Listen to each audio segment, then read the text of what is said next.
ये जन्म सिद्ध अधिकार है हमारा। और आपका कौन सा जन्म सिद्ध होगा? सिद्ध परिणति बनेंगे। आलस के ऊपर जीत लो। तो वह एक प्रकार से घोड़ा उसके ऊपर हमेशा हमेशा ध्यान देता है, और वृद्धावस्था में तो कम से कम वह बैठ जाता हो। इतने व्यक्ति बैठे, थोड़ी सी कहावत तो बाद में। अभी आप लोग कई घोड़ों को देखा होगा, जीवन में कभी वृद्ध होने के उपरांत तो सो जाए नहीं। एक संकल्प के धनी है वो, संकल्प के धनी नहीं, उसके पास ऐसी प्रकृति है। आप लोग भी ऐसा ही कुछ कर्म बांध लो, ताकि जब दीर्घ संगठन मिल जाएगा उस समय में भी हम सोएंगे नहीं। और निद्रा देवी यदि आ भी जाती है, हे देवी, हमारे यहाँ देवियों का कोई भी प्रवेश सुने होता नहीं। दूर रखो, उससे दूर रहता है। ये भी कहा गया है, निद्रा खाए हुए अन्न के पाचन में भी सहयोग देता है। तो सबसे ज्यादा हैवी चना चबाने वाला वह घोड़ा है, लेकिन चना को भी वह चट कर देता और पचा देता है, और बिना निद्रा के। इस प्रकार अप्रमत्त का प्रतीक है वो। अपने यहाँ दो ही आसन तीर्थंकरों के पास होते हैं, एक पद्मासन और एक खड्गासन। दूसरा कोई आसन नहीं लगाते तो ऐसा लगता है यदि वो कभी निद्रा का सेवन करते हैं तो पद्मासन और खड्गासन में ही लेटे होंगे, ऐसा हमारा विचार है। तीसरा कोई आसन नहीं लगाते। ध्यान के काल में तो शयन के काल में इसी प्रकार करने में कोई बाधा नहीं होती। इतना अवश्य है वो विहार भी करते हैं। उपवास हो तो भी विहार करते हैं। 6 महीने तक उपवास होने के उपरांत भी वह विहार करते हैं। विहार इसलिए करते हैं कोई व्यक्ति उनके साथ मित्रता न कर ले। हाँ, एक स्थान में रहने से और वहीं कहीं पर आहार वगैरह होने से, नहीं समझे? है नहीं, एक स्थान में होने के उपरांत भी वो दृष्ट का त्याग हो जाता है। हम कोई संकेत नहीं देंगे, उसका आप संकेत कोई लेंगे भी नहीं। इस प्रकार वह घर में है होते हुए भी निमंत्रण और आग्रह है यहाँ पर नहीं चलता, यहाँ तो सत्याग्रह है, सीधी सीधी बात। अथवा सत्य का आग्रह है। सत्य किसको बोलते हैं? आगम।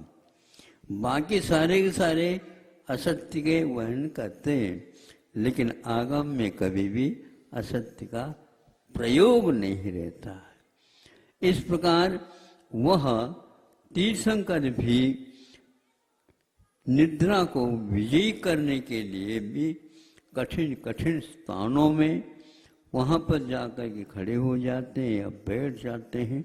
वर्षा योग में भी ये उनका प्रतिमा योग 4-4 महीने 6-6 महीने तक लगातार होता जाता है।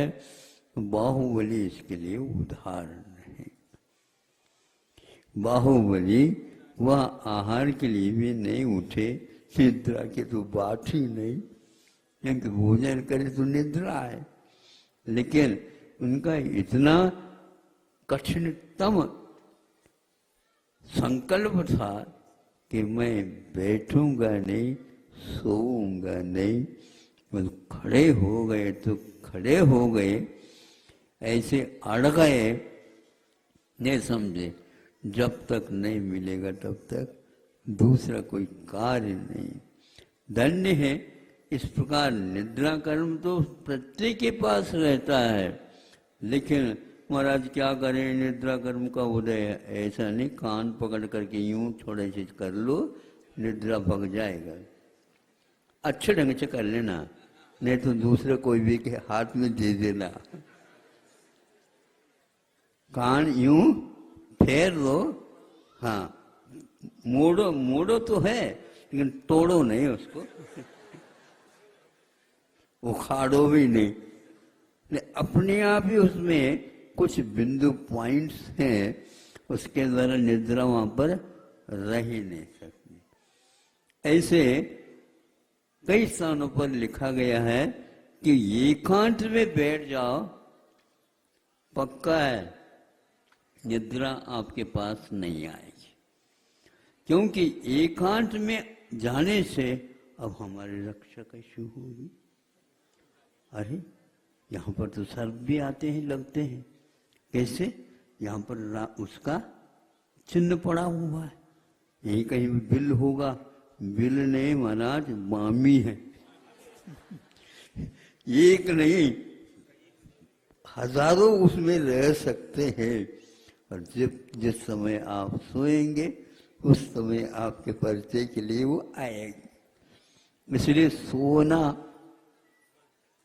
किसी ने कहा कि हाँ बताओ क्या, मैं बहुत थक गया हूँ, बहुत परिश्रम हो गया है और नींद तो आई ही नहीं 2 दिन से। हाँ हाँ ठीक ठीक, कोई बात, हमारे थोड़े बहुत प्रबंध हो तो बता दो। हाँ हाँ सब प्रबंध है, आप सो जाए, कोई उठाओ नहीं हुई है, इनको थके हुए हैं। हो गया। धीरे से कहा, देखो कहता हूँ यहाँ तो बहुत अच्छा है, लेकिन 3-4 बिल है।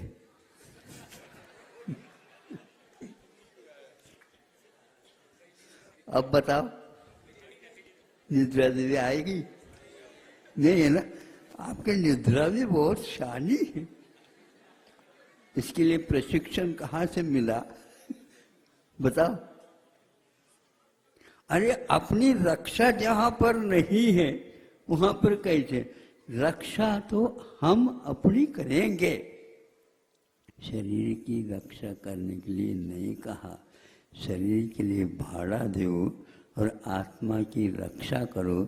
कषायों से बचोगे, शरीर भी बचेगा और आत्म तत्व का भी विकास होगा।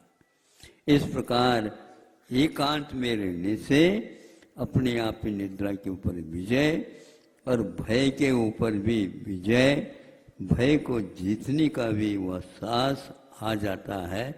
तो आप अकेले अवतरे, मरे अकेलो हुए।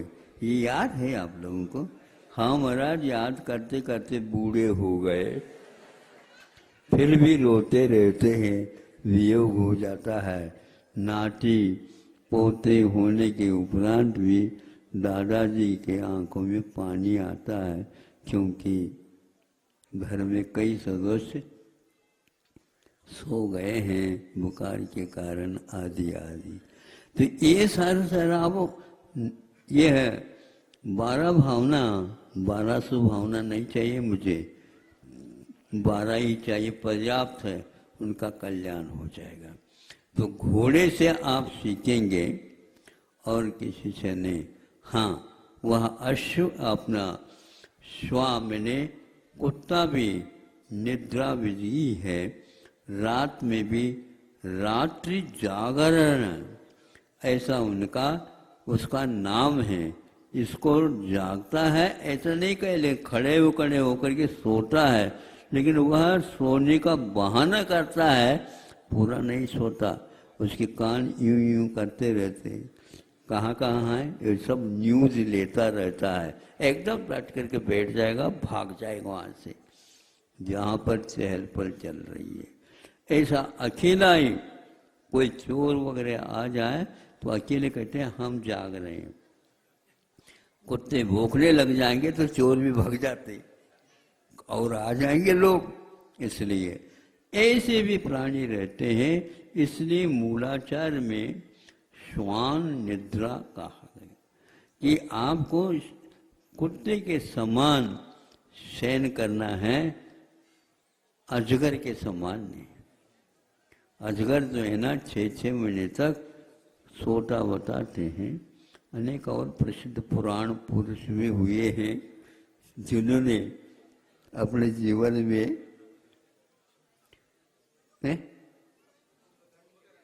कुंभकर्ण है तत्व मोक्षगामी जीव थे वो, लेकिन फिर भी निद्रा के शौकीन थे।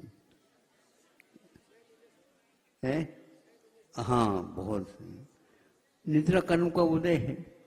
इसलिए निद्रा निद्रा और प्रचला प्रचला और त्यान गृद्धि, ये आज के निद्राएं हैं।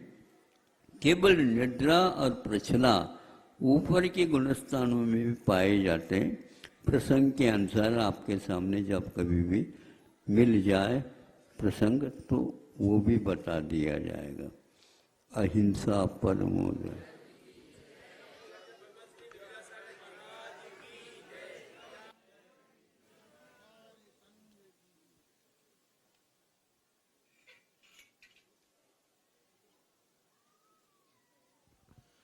बोलिए द्वादशांग जनवाणी माता की, महर्षि आचार्य भगवत गुरुदेव श्री 108 विद्यासागर जी महामुनि राज्य की, पूर्णायु आयुर्वेद चिकित्सालय एवं अनुसंधान विद्यापीठ के माध्यम से आज स्वर्ण प्राशन कराया जा रहा है।